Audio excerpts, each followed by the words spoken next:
காரைக்குடியில் pepper spray அடித்து 30 லட்சம் ரூபாய் வழிப்பறி கொள்ளை வழக்கில் இருவரை போலீசார் கைது செய்தனர்.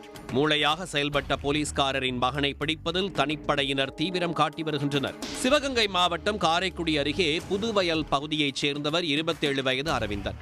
நகை வாங்கி விற்கும் தொழில் செய்து வருகிறார். இவர் கடந்த 22ஆம் தேதி காலை புதுவயலிலிருந்து 2 வீலரில் காரைக்குடி முத்துப்பட்டினத்திற்கு சென்று வியாபாரி ஒருவரிடம் 30 லட்சம் ரூபாய் வாங்கிக் கொண்டு காரைக்குடி ஜாகிர் ஹுசேன் தெரு வழியாக 9:30 மணி அளவில் காலை சென்று கொண்டிருந்தார். அப்போது பின்னால் ஒரே பைக்கில் வந்த 3 பேர் அரவிந்தனை வழிமறித்தனர். அவரது பைக் மீது தங்களது பைக்கை மோதவிட்டு கீழே தள்ளினார்கள். பின்னர் அரவிந்தன் முகத்தில் பெப்பர் ஸ்ப்ரேயை அடித்தனர். இதில் அவர் நிலைகுலைந்து கீழே விழுந்தார். இதையடுத்து மர்ம நபர்கள் 30 லட்சம் ரூபாய் பணத்துடன் பைக்கையும் எடுத்துக் கொண்டு தப்பினார்கள். அதுகுறித்து காரைக்குடி வடக்கு காவல் நிலையத்தில் அரவிந்தன் புகார் அளித்தார். அதன் பேரில் போலீசார் வழக்கு பதிவு செய்து விசாரணை நடத்தியதுடன் சம்பவம் நடைபெற்ற இடத்திலிருந்த சிசிடிவி காட்சிகளை பெற்று ஆய்வு செய்தனர். அதன் மூலம் கொள்ளையர்கள் அடையாளம் காணப்பட்டனர். இதையடுத்து டிஎஸ்பி பார்த்திபன் தலைமையில் 10 தனிப்படைகள் அமைக்கப்பட்டு வழிப்பறி கொள்ளையர்களை தேடும் பணி முடுக்கிவிடப்பட்டது.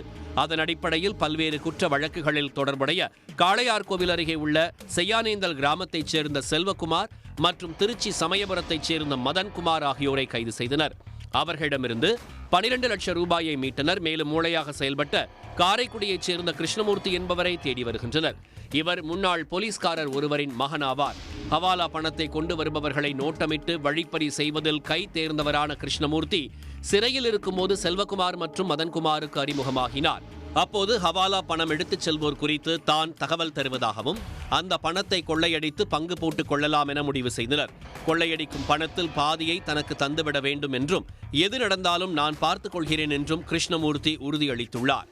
அதன்படி காரைக்குடியில் ஃபைனான்ஸ் கம்பெனி ஒன்றிற்காக அரவிந்தன் 30 லட்சம் ரூபாய் எடுத்துச் செல்வது கிருஷ்ணமூர்த்திக்கு தெரிய வந்துள்ளது.